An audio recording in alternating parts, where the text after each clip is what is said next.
Good morning. My presentation is called The Authority of Movement in Still Writing.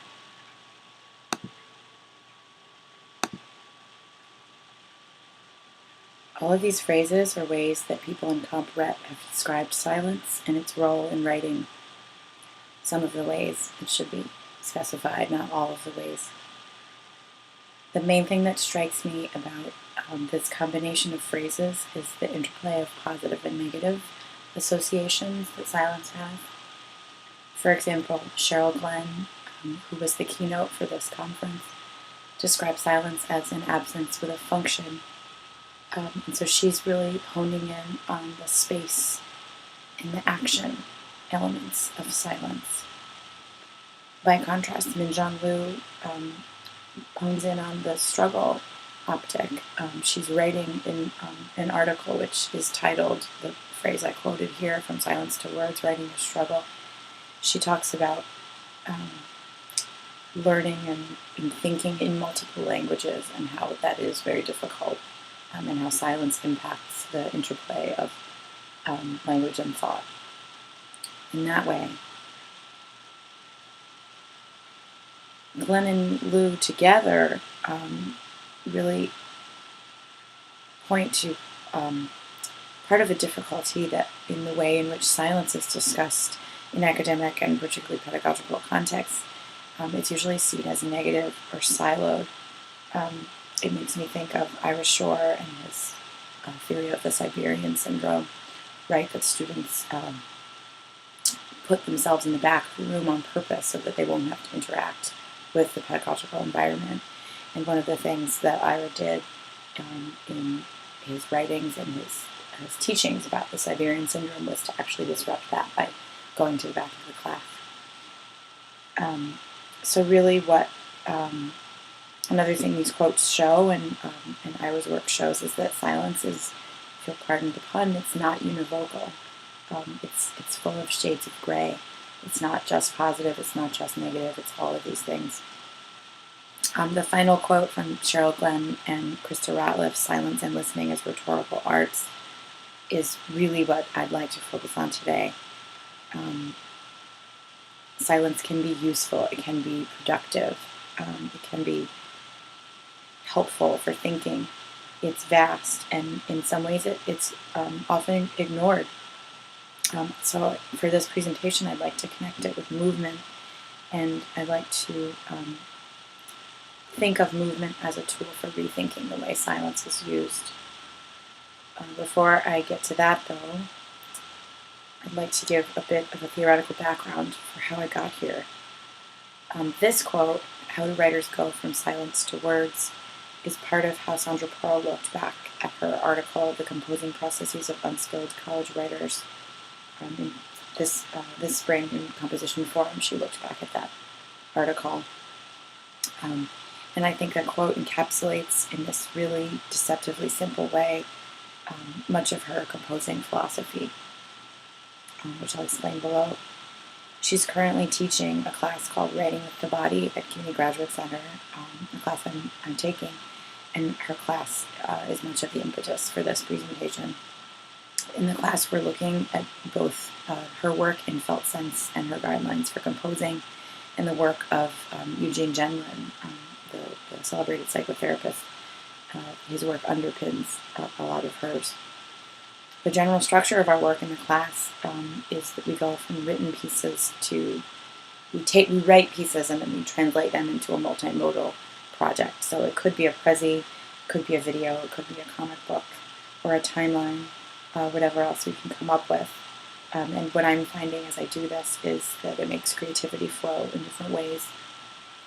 The link here is to our course blog, which I don't know if I can actually go out of it, but I might be able to. Yep, there we go. So here it is. You can see, if you click on New Media Experimenters and you click on our names, you can get to the new media work that we've done. I'll show you a piece of mine at the end of this presentation. And then another interesting place to go is our responses to the readings that we've done. So you can go to the forum and click through and see what we wrote.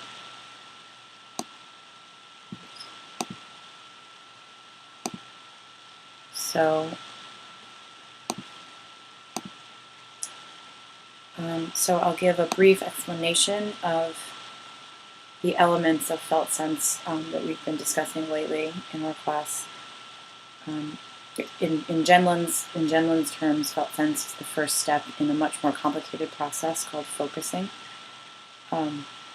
He defines felt sense this way: it lies behind your thoughts and feelings and is significant and full of meaning. It is a message from your body to you and will speak to you when you listen. It's a really profound quote. I would encapsulate that as, or I would gloss on that and describe felt sense as a way of getting closer to what you actually want to say, which is not, that's Jean's idea, it's not mine. It's like when you almost have the word you want to use, but you aren't quite sure. You might know what it isn't.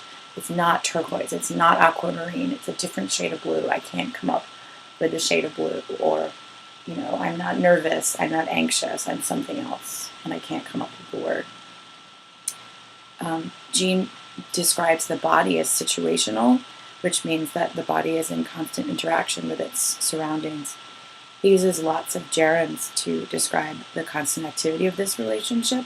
Focusing is one, and he has different terms that he defines very specifically, like implying, experiencing, and all of these are available if you're interested on his website, focusing.org, which also has Sandra's composing guidelines. So here it is if you're interested in that.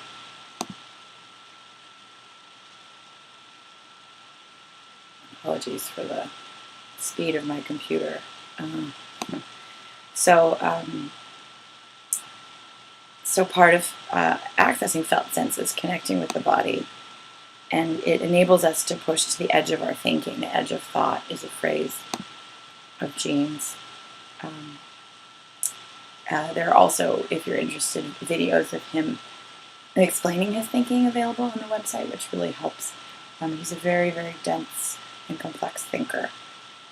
So the videos are sometimes helpful in allowing you to understand the readings better. So Sandra keeps up with the gerunds and talking about composing, and her guidelines for composing are a really wonderful series of questions that you can read yourself, or you can get the audio of her reading them, or you can have someone read them to you. They're writing guidelines, and as she says, they'll help you discover more of what is on your mind and almost on your mind. So you start out by kind of centering yourself and really honing in on how you're feeling, what you're thinking, what you're interested in writing about. One of the most powerful questions for me that she asks in the guidelines is, what might I like to write about now? And then you listen to how you're answering and you go with that feeling, and then the rest of the guidelines encourage you to choose an idea and to go with it. It's in some ways it's guided free writing, but it's a lot more than that. And the questions are really meant to free you, to center you, to open up your creative channels. It's a very, very powerful exercise. So my take on all of this, my sort of addition to Genlin's work and to Sandra Pearl's work, is that movement is what helps me when I'm stuck creatively. It helps me to unstick. It bridges over gaps that might include silence. It uses silence and incorporates silence into the writing process, and it allows for silence to be productive rather than stalling. There's space for the body within silence, and because Genlin says the body knows, I figure if you're stuck, you can change the body, and that might help your thoughts. Figure 8 of authority is a phrase I've come up with. It's a concept I'm still playing around with defining, but essentially I use it to refer to the way that authority flows within a classroom space. So here in this voiceover and in the presentation that I gave at the Conference on Teaching and Writing, I chose to take the authority and to do more of a lecture format, and then there's a point coming up in a few minutes where I asked people to contribute and actually to move. So I gave them more authority, but even when I was the one speaking, authority is not a static concept. It's constantly flowing because there are other people in the room. There are movements that attract attention out of the corner of one's eye. If I felt like someone was trying to make eye contact with me, I looked at them. So my authority was in flow. Bodies and minds were always at play, so nothing was really static. And I think the play concept is very important. It's really an underpinning of Sandra's guidelines for composing. That part of it is that we get ourselves so stressed out and anxious about writing and about thinking, about creating. It happens a lot with undergraduate students, but also with grad students and professors. So any way that you can loosen that up and let yourself be more playful is, at the very least, it makes the experience more enjoyable. Whether it improves your writing or adds to your writing is another question. And then the phrase from my title, Still Writing, I think really comes more clear in a video that I'll show at the end. This video I've referred to a couple times, a video I made for Sandra's class. Still writing is another term of mine that I'm playing around with. And I think of it as really a way of incorporating silence into the creative process. You could think of it as that. You could also think of it as bodily writing. The brief gloss of the video that you're about to see is that I find that my creativity spikes when I'm in a kickboxing class. So there are ways in which my body and my brain are coming up with ideas in less direct ways than if I were to sit down and say I want to write something today. So in some sense I'm writing even when I'm not writing. I'm creating things as I'm in a kickboxing scenario, not all the time, but some of the time. And so I think of that as still writing also. So this is the interactive part. This is your turn. So what I would like you to do is to take the next 2 minutes and write about silence.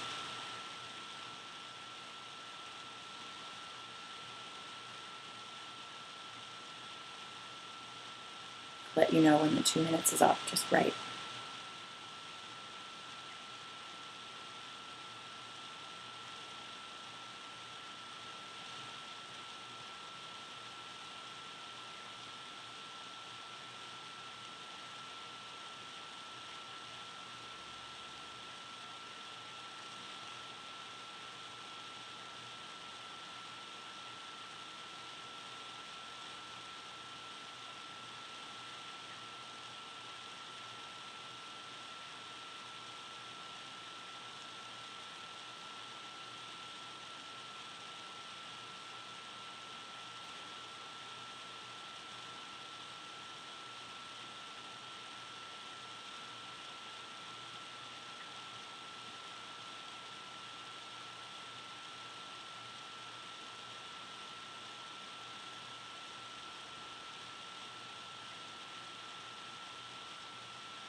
Okay, so finish up your thought.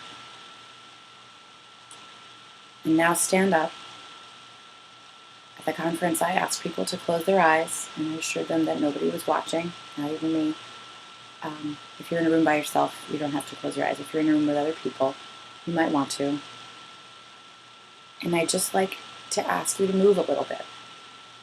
If I were teaching a yoga class, I would work you up possibly to a headstand, because that's a really interesting creativity unblocker in this context. Just start by shaking out your wrists.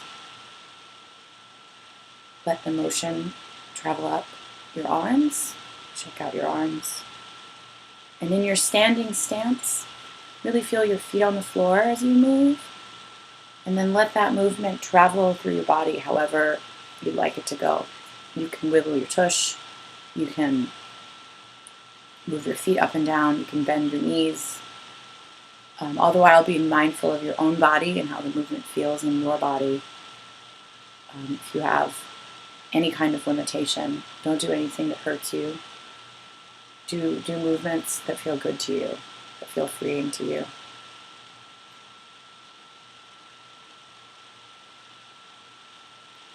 And now sit down and get back to your paper or your computer, whatever you're writing. And I'll give you about a minute to write non-silence again.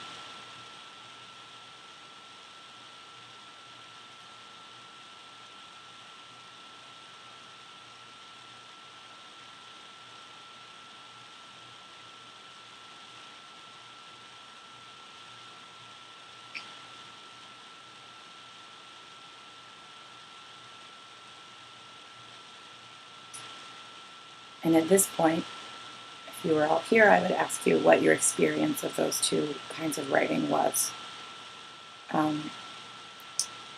What people in the workshop mentioned, one person said that the first round of writing on silence, they noticed the sounds in the room, the sound of the projector in the presentation room, and different sounds of people making small movements. And then when they wrote on silence after moving, it felt much more introspective. Someone else pointed out, and this is absolutely true, that one of the impact factors of maybe feeling a little more creative the second time after the movement is that you're still thinking, you're already thinking about silence, so you might be more creative just because of that. It might not be so much because of the movement. And that's a really great point. I definitely don't think that movement is a panacea for creativity blocks or for any of these things we've been discussing, but it has an interesting interrelation. It's something to try.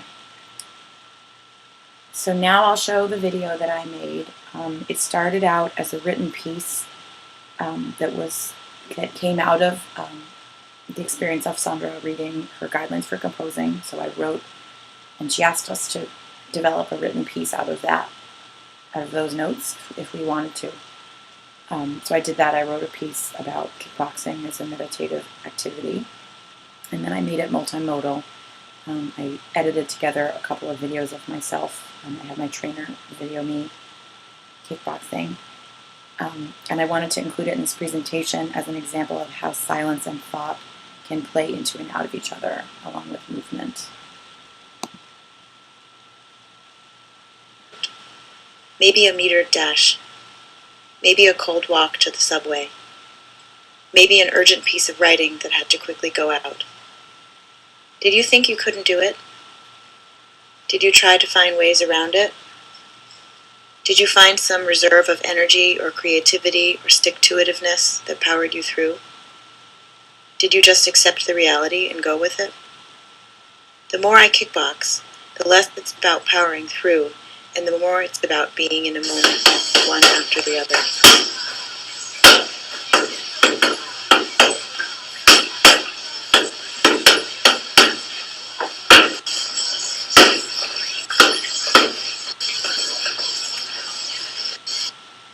Kickboxing is a martial art. This characterization isn't anything new. It's actually kind of boring until you unpack it. Calling kickboxing a martial art can mean that it's considered violently beautiful, and there's productive tension in that combination of ideas.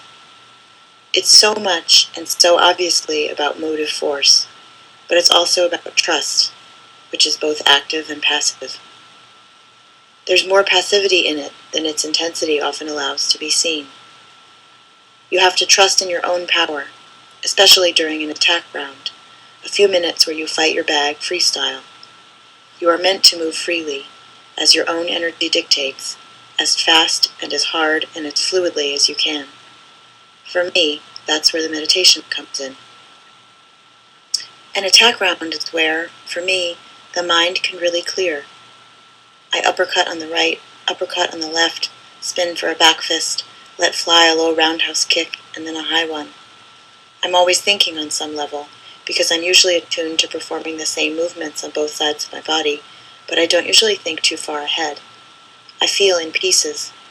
I let my muscles and my memory, both physical and mental, dictate where my body will go. I don't have many thoughts that land outside the bag.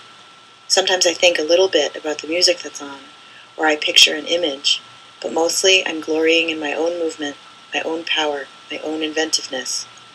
I improvise. I move with my own breath. Sometimes the world blurs. Sometimes time slows. It's just me and all that I now know how to do. I move intentionally, but I also let the movement happen to me. I let certain movements dictate other ones. I think less deeply. I think less quickly. Jab, cross, or cross.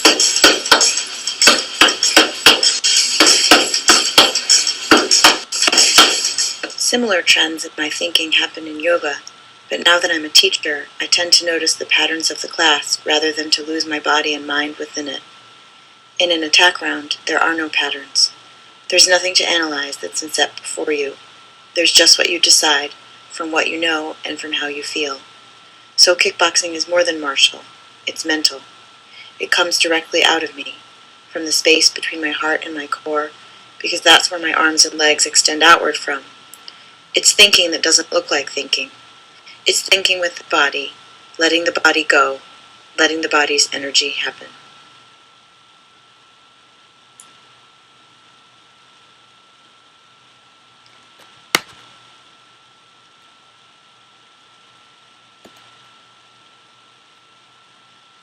So here my works cited. And I'd love to hear from anyone with any ideas or thoughts or questions.